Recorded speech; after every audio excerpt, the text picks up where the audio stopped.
जय सद्गुरुदेव, जय पद चरणम। मेरे सद्गुरु की वाणी परम संत महात्मा यशपाल जी महाराज का प्रवृत्ति में निवृत्ति गृहस्थ धर्म के लिए श्रीमद् भगवद गीता का गीता सुधा भाष्य अध्याय 11 श्लोक 2। भवाप्ययो हि भूतानां श्रुतो विस्तर्शो मया त्वतः कमलपत्राक्ष माहात्म्यमपि चाव्ययम्।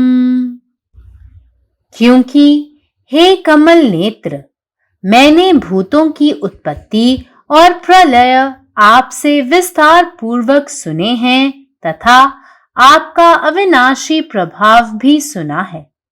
हे कमल के समान विशाल नेत्रों वाले और कोटि सूर्यों के समान तेज धारण करने वाले महाराज, मैंने आज आपसे ज्ञान का बोध प्राप्त किया है, जो समस्त साधन मार्गों का ही ध्येय परमात्मा है और जिसके माधुर्य का ज्ञान केवल आत्मानुभव से ही हो सकता है।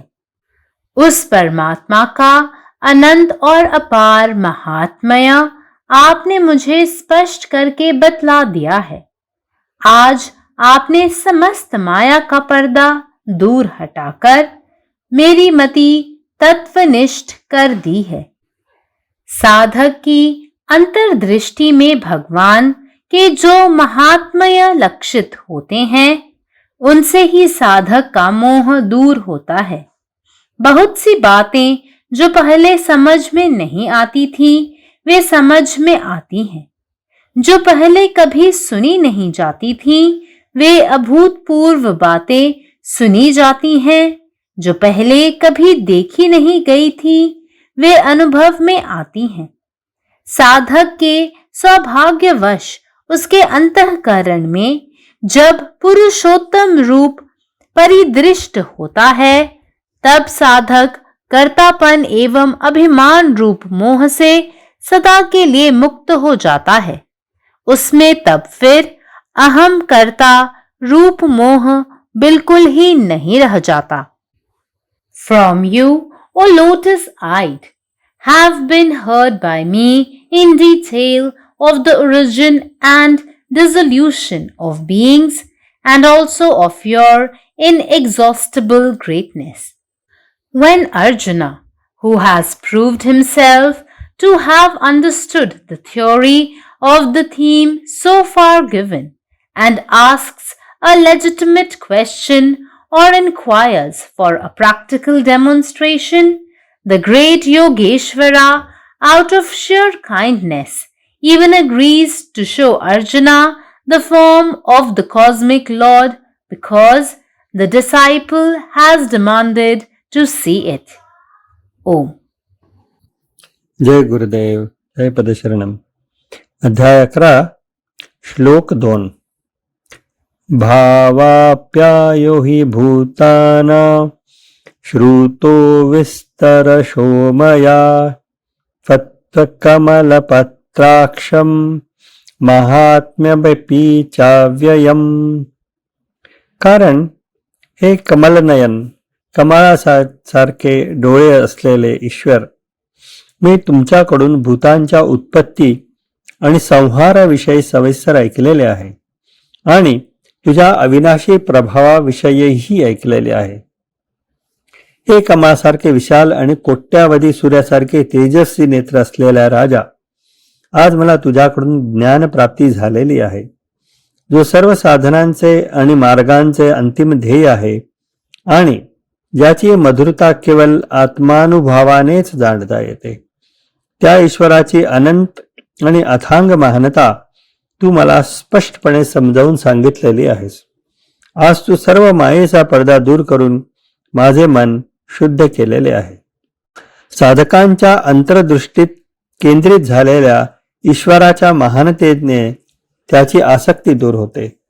पूर्वी अकलनीय असलेल्या अनेक गोष्टी समजावण्यासारख्या होत्या, ज्या गोष्टी पूर्वी कधीच ऐकलेल्या नव्हत्या।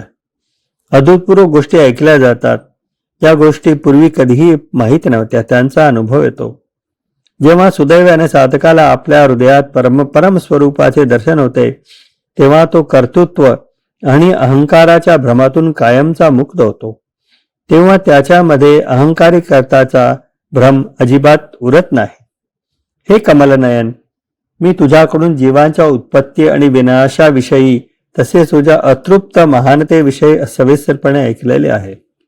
जेव्हा अर्जुन ज्याने आतापर्यंत सांगितलेल्या विषयांचे सिद्धांत समजून घेतल्याने सिद्ध केले आहे, एखादा रास्त प्रश्न विचारतो किंवा प्रात्यक्षिकाची मागणी करतो तेव्हा महान योगेश्वर केवळ दयेमुळे शिष्याने मागणी केल्यामुळे त्याला भगवंताचे रूप दाखवण्यासही तयार होतात.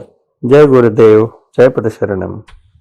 నా సద్గురు సందేశము గీతాసుధ మహాత్మా శ్రీ శివాజీ మహారాజు వారి ప్రతిపాదించబడిన ప్రవృత్తిలో నివృత్తి గృహస్థ మార్గంలో గీతా భాష్యము అధ్యాయము 11 విశ్వరూప సందర్శన యోగము శ్లోకము 2. భవాశయో హి భూతానాం సుతో విస్తరసోమయా తత్వః కమల పత్రాక్ష మహాత్మ్యమపి చావ్యయం. ఎందుకనగా ఓ కమలనేత్ర, నేను ప్రాణుల ఉత్పత్తి మరియు ప్రళయముల గురించి మీ ద్వారా వివరముగా విన్నాను. అంతేగాక తమ వినాశము లేని ప్రభావమును కూడా విన్నాను. కమలములతో సమానమైన విశాలమైన నేత్రములు గలవాడ మరియు కోటి సూర్యులతో సమానమైన తేజమును నిలుపుకొని ఉన్న మహానుభావ, నేను నేడు తమ నుండి జ్ఞానబోధన పొందితిని. సమస్త సాధన మార్గముల ధ్యేయమైన పరమాత్మ ఎవరో, ఎవరి మాధుర్య జ్ఞానం కేవలము ఆత్మానుభవంతో మాత్రమే కలుగునో ఆ పరమాత్మ యొక్క అనంతమైన అపారమైన మహత్యమును మీరు నాకు స్పష్టముగా తెలియజేశారు. నేడు తమరు సమస్త మాయాపరదాన్ని తొలగించి నా మతిని తత్వనిష్ట కలదానిగా చేశారు. సాధకుని అంతర్దృష్టిలో భగవాన్ని మహత్యం ఏదైతే చూపబడిందో దాని చేతనే సాధకుని మోహం తొలగిపోతుంది. ఇంతకు ముందు అర్థం కాని ఎన్నో విషయాలు అర్థమవుతాయి.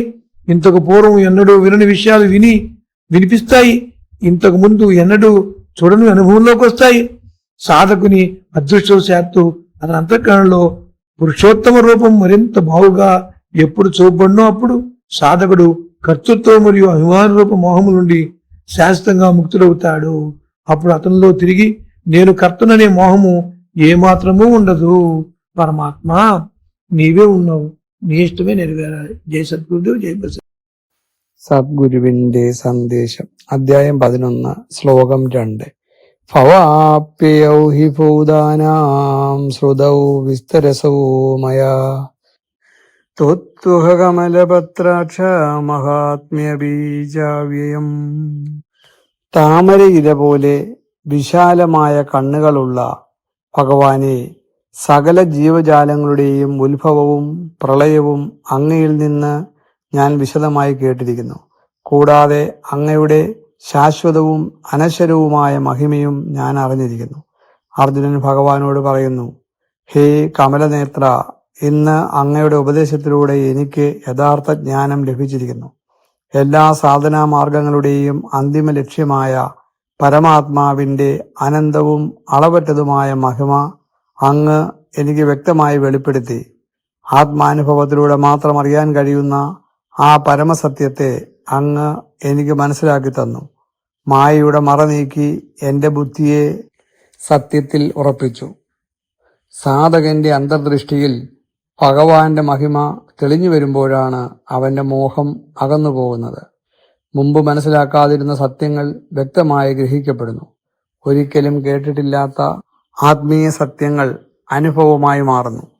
ഇതുവരെ കാണാത്ത ദിവ്യാനുഭവങ്ങൾ ഹൃദയത്തിൽ തെളിയുന്നു.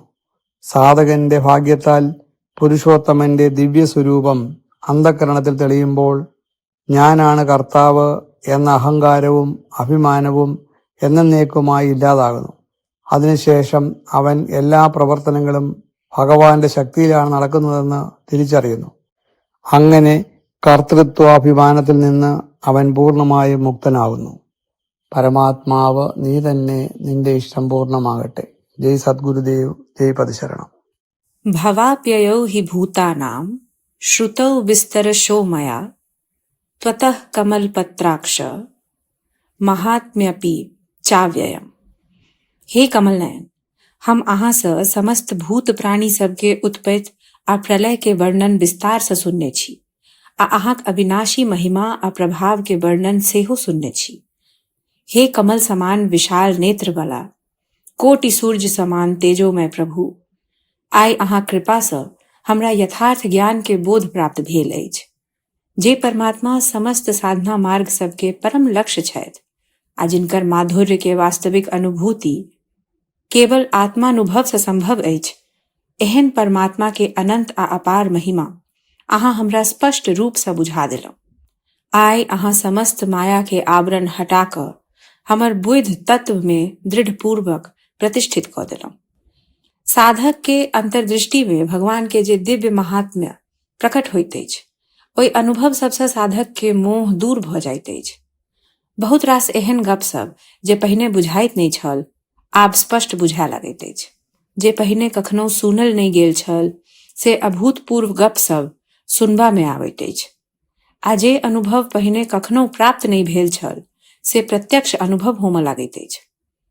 साधक के महान सौभाग्य सँ जखन ओकर अंतःकरण में पुरुषोत्तम के दिव्य स्वरूप प्रकट होइत अछि, तखन ओ सदा लेल कर्तापन आ अभिमान रूपी मोह सँ मुक्त भऽ जाइत अछि।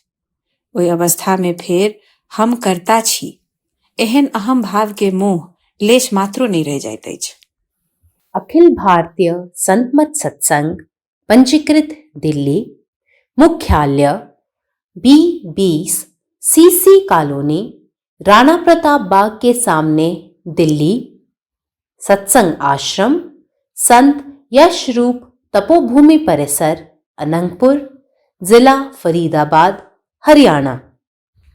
हमारे साथ जुड़ने और राष्ट्रीय व अंतर्राष्ट्रीय सत्संग कार्यक्रमों की विस्तृत जानकारी पाने के लिए दिए गए QR कोड को स्कैन करें। धन्यवाद।